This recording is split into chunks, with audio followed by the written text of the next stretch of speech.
Lalu benarkah pria yang ditangkap kemarin di Cilegon adalah terduga pelaku pembunuhan anak politisi PKS? Dan apa motifnya sehingga tega menghabisi nyawa bocah yang baru berusia 9 tahun? Kita bahas bersama Kepala Bareskrim Polri periode 2009-2011, Komisaris Jenderal Purnawirawan Polisi Ito Sumardi. Selamat malam Pak Ito. Selamat malam Mas Radi. Assalamualaikum warahmatullahi wabarakatuh. Waalaikumsalam warahmatullahi wabarakatuh. Pak Ito, polisi kan mengaku susah katanya menemukan petunjuk pelaku, tapi tiba-tiba pelaku terpergok mencuri masih di kawasan yang sama. Ini banyak tanda tanya yang muncul juga di publik. Menurut analisis Anda bagaimana, Pak Ito? Ya, yang pertama tentu kita bersyukur ya Mas Radi. Oke. Di penghujung tahun ini akhirnya pengungkapan kasus yang menjadi perhatian masyarakat ini bisa terungkap ya. Meskipun ya, kan kepolisian ini dengan kerja kerasnya menghadapi berbagai kendala, baik bukti atau petunjuk yang sangat minim. Sehingga polisi belum bisa merilis kira-kira ciri-ciri siapa pelakunya, meskipun sudah diperiksa 20 orang lebih ya saksi-saksi. Semua tentunya ini masih gelap. Nah kebetulan, ini kembali ya, saya juga pernah mengalami saat berdinas, kebetulan ada orang yang ditangkap yang melakukan pencurian di rumah mewah. Dan kebetulan orang itu memang membawa peralatan-peralatan yang memang digunakan untuk melakukan pencurian di rumah-rumah mewah. Nah, kemudian tentunya polisi dari sana bisa saja mengkaitkan ya dengan kejadian yang di rumah politisi PKS itu, kemudian yang bersangkutan ngaku ya mungkin dia juga sudah merasa selama ini kan kita belum bisa merilis ya siapa pelaku sesungguhnya, sehingga karena dia merasa aman, dia juga melakukan lagi di daerah tersebut. Kalau orang itu logikanya sudah diberikan ciri-ciri oleh kepolisian, tidak mungkin dia berada di wilayah Banten ya, apalagi di Cilegon. Tapi karena dia merasa bahwa identitas daripada pelaku pembunuhan almarhum Axel ini masih belum diekspos atau diketahui, dia tentunya merasa bahwa polisi belum mengetahui. Nah, pada saat dia ketangkap itulah, akhirnya mungkin polisi melihat bahwa yang bersangkutan adalah spesialis pencurian rumah mewah. Nah, dikaitkanlah dengan yang di Cilegon, yang di rumahnya politikus PKS. Langsung dia merasa bahwa dia mengaku. Nah, bukti lain bukan hanya pengakuan saja Mas Radi. Kan kemudian polisi melakukan pencocokan ya daripada alat-alat yang dibawa. Ternyata yang menurut keterangan itu alat itu memang cocok dengan pada saat dia mencongkel pintu belakang. Motif sementara menurut saya yang bersangkutan kepergok almarhum, kemudian dia panik dia melakukan pembunuhan, tapi kemudian karena dia lihat akibatnya yang tidak diduga oleh yang bersangkutan melarikan diri ya. Jadi yang sangat tahu pasti adalah almarhum pasti kan ya.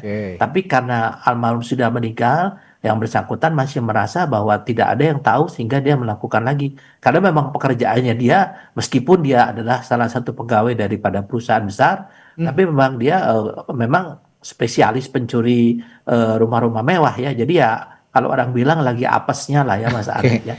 Jadi ya kepolisian juga di sini diuntungkan juga dengan satu pola yang sama yang dilakukan oleh pelaku tersebut, yang kemudian dikaitkan dan kemudian bisa ditemukan alat bukti lain, yaitu kecocokan dari alat bukti yang dipakai dengan bekas-bekas yang dilakukan di rumah politisi FKS juga. Ada pertanyaan lain Pak Ito. Oke lah, tadi Pak Ito menyebut ya bahwa yang bersangkutan ini, terduga pelaku ini masih belum mengetahui bahwa polisi sudah punya ciri-ciri pelaku lah ya, karena polisi juga belum secara merinci begitu ya, mendetailkan bagaimana ciri-ciri pelaku, bagaimana juga pelaku ini bisa masuk ke dalam rumah politisi PKS itu. Tapi yang saya ingin tanyakan, dan juga banyak juga publik yang menanyakan, meskipun dirinya belum diketahui polisi identitasnya, tapi dia melakukan hal yang sama di lingkungan yang dekat dengan rumah politisi PKS ini.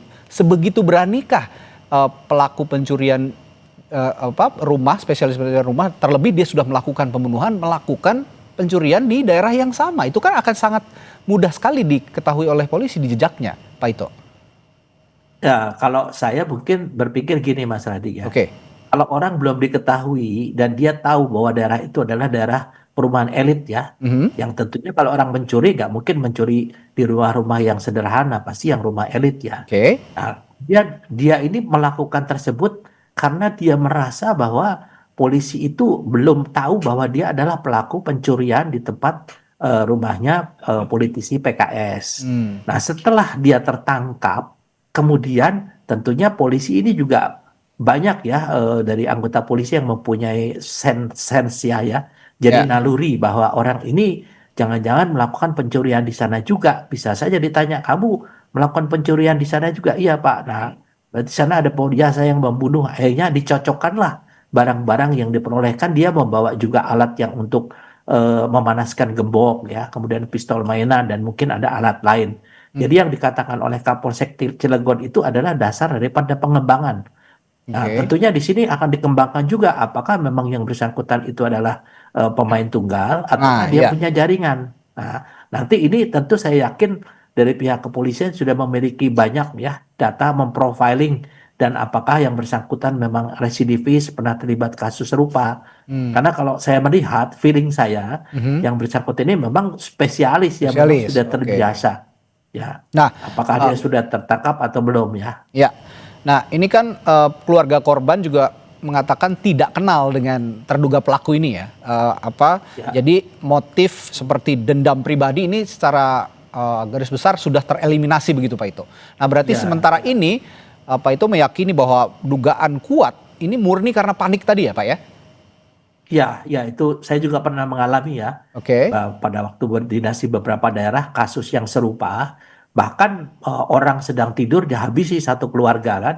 Hmm. Nah, tapi karena dia kemudian ketakutan tidak ada yang diambil, ternyata memang yang pelakunya itu adalah memang pelaku yang biasa melakukan pencurian dengan pemberatan ya. Tapi karena ketahuan, jadi satu keluarga dihabisi banyaklah kasus-kasus yang seperti itu. Oke. Nah, sekarang yang perlu dikembangkan adalah dengan tidak dikenal yang bersangkutan, tentu ini betul tadi Mas Radi bilang Hmm. kita bisa abaikan kalau kemungkinan adanya dendam ataukah mungkin ada suruhan orang Hmm. atau yang bersangkutan pernah bekerja ya, kemudian dipecat sakit hati. Nah, ini Ya. kan tentu ini tapi ini masih dikembangkan ya motif yang bersangkutan dan saya yakin dalam waktu dekat daripada Polda Banten ya itu Oke. ataupun Polres Cilegon akan merilis hasil daripada pendalaman pelaku yang sudah tertangkap. Demikian Mas Radi. Oke, ada satu lagi pertanyaan soal polisi yang mengklaim pelaku pencuri spesialis terduga pelaku ini merupakan pencuri spesialis rumah kosong dan mewah. Tapi kalau kita lihat aksi-aksinya sepertinya dilancarkan seorang diri. Nah, menurut Pak Ito lazim modus semacam ini terjadi di tempat-tempat lain? Oh, sangat lazim, Mas. Oke. Sangat lazim ya. Jadi memang polisi itu menyampaikan tersebut tentunya bukan hanya asal ngomong ya. Oke. Itu tentunya hasil daripada pendalaman dan kemungkinan besar yang bersangkutan juga sudah diprofil bahwa sudah melakukan di tempat-tempat lain ya dari hasil pengakuan. Tapi kan ini kita tentunya perlu bersabar menunggu daripada penjelasan atau rilis resmi dari kepolisian Hmm. daerah Banten ya. Saya yakin bahwa polisi sudah memiliki informasi, jadi apa yang disampaikan Pak Kapolda itu bukan hanya berdasarkan pada saat ditangkap, Oke. tapi tentu sudah dikembangkan karena mengembangkan satu pendalaman kepada seorang yang terduga pelaku itu tidak perlu memerlukan hari-hari ya, dalam waktu beberapa menit ataupun jam itu sudah Oke. bisa di profiling siapa yang bersangkutan. Demikian. Oke, ada satu lagi yang cukup menarik untuk ditelaah begitu Pak Ito, bahwa terduga pelaku ini merupakan spesialis pembobol rumah mewah gitu, pencuri rumah mewah. Nah, biasanya lazimnya rumah mewah itu kan punya CCTV. Artinya di rumah politisi PKS ini kan CCTV-nya tidak aktif. Ini dengan profil terduga pelaku seperti ini, apakah memang ini coincidence gitu ya? Dia biasanya tidak memperhatikan CCTV sehingga CCTV tidak aktif juga menjadi keuntungan tersendiri bagi dirinya untuk melakukan aksinya, ataukah biasanya mereka ini profil terduga pelaku semacam ini memperhatikan CCTV dulu sebelum melakukan aksinya, Pak Ito? Nah, pertama kan kita lihat tempus delicti-nya ya. Oke. kan menurut keterangan daripada pihak penyidik itu sudah mati sejak 2023 tuh, Ya. 2 tahun yang lalu ya, lama tempus deliktinya, kelihatannya tuh sangat tidak mungkin. Yang kedua kan yang bersangkutan itu menghindari dari CCTV, yaitu mencokel pintu atau jendela dari belakang. Belakang, Nah, oke. kita tinggal lihat apakah di belakang itu dilengkapi dengan CCTV atau tidak. Nah, kalau tidak dilengkapi, memang yang bersangkutan meskipun CCTV itu aktif, dia akan mencari sudut-sudut di mana yang tidak tercover oleh CCTV. Oke, artinya dia juga sudah Namanya observe saja- gitu ya Pak ya? Oh ya, betul. Biasanya akan gambar dulu, Mas. Oke. Jadi pelaku-pelaku yang sudah profesional dia akan gambar dulu lokasi, gambar kebiasaan daripada pemilik rumah. Mungkin dia juga sudah menggambar bahwa pada saat ayahnya almarhum pergi kosong ditinggal situ, ternyata masih ada almarhum. Nah, Oke. sehingga dia panik, kemudian dia lakukan itu menurut analisa saya ya, Mas Randy. Ya. Oke. Baik. Terakhir Pak Ito, dalam kasus ini kan memang polisi belum secara rinci merilis motif secara resmi begitu ya. Nah, menurut Pak Ito sendiri, kapan waktu yang tepat untuk mengungkap detail seperti itu agar tidak mengganggu penyelidikan, tetapi tetap transparan kepada publik?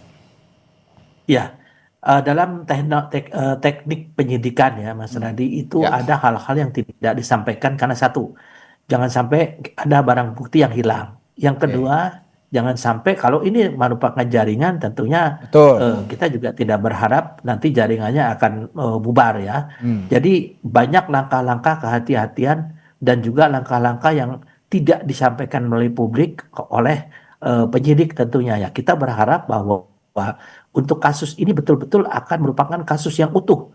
Jadi jangan sampai ini kasus sudah diajukan ternyata kemudian hari ada hal lain yang kurang ya, yang kurang dalam penyidikan, sehingga sini tentunya tidak jeli, dianggap tidak jeli, dan profesionalisme daripada penyidik tentunya dipertanyakan ya. Saya kira itu yang mungkin alasannya mengapa tidak dirilis dalam waktu dekat. Tapi saya yakin kalau sudah ada pasti polisi akan menyampaikan kepada masyarakat. Dan yang paling penting, Mas, bahwa dengan kasus ini kita belajar pentingnya CCTV itu ya, ditempatkan di sudut-sudut yang mungkin kalau tidak ada pun juga tentunya juga ada hal-hal yang perlu kita perhatikan, apakah dengan mengunci pintu dengan kunci ganda dan lain sebagainya ya. Ini untuk kepentingan kita. Ya, sistem Kita jadikan juga untuk referensi bagi kita. Baik. Demikian, Mas. Ya, sistem keamanan rumah menjadi perhatian begitu ya dalam peristiwa pembunuhan anak politisi PKS ini, terutama modus awalnya hendak mencuri begitu di rumah mewah. Ini menjadi perhatian masyarakat untuk bisa membangun sistem keamanan rumah dengan baik sehingga terhindar dari peristiwa-peristiwa semacam ini. Terima kasih Kabareskrim Polri periode 2009-2011, Komisaris Jenderal Purnawirawan Ito Sumardi telah berbagi perspektifnya di Sapa Indonesia Malam. Sampai jumpa lagi Pak Ito. Selamat malam. Ya, selamat malam. Saudara, Amerika Serikat menangkap Presiden Venezuela Nicolas Maduro dengan dalih perdagangan narkoba dan